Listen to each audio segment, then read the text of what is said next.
Right, now let's go to question 2. A net force of 8 Newton acts on an 18 kilogram body for 1 minute.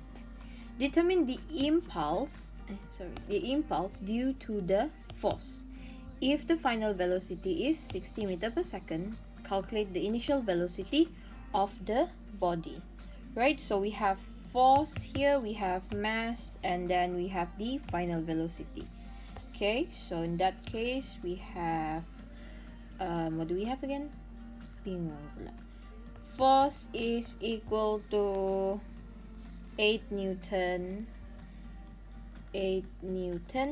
and then we have the final velocity, which is, was it 60?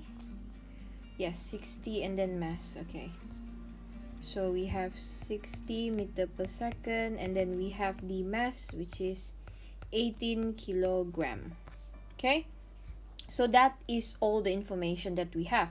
Now the question asks us to find the initial velocity, okay, as well as the impulse due to the force. Right, so we know that impulse is the change in momentum, so we can find final velocity from there, but we also know that impulse is the product of force and time interval. Okay, so the time interval, we have forgot one more information. It mentioned in the question that the force acts for 1 minute. Okay, so this is important.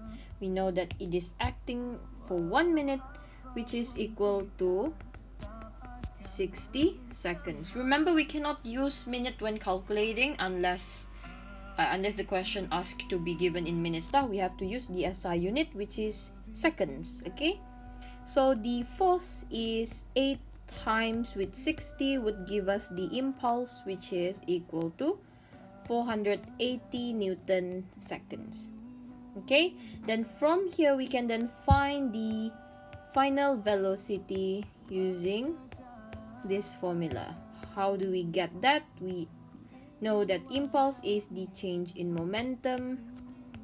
Okay, so m equal to mv minus u.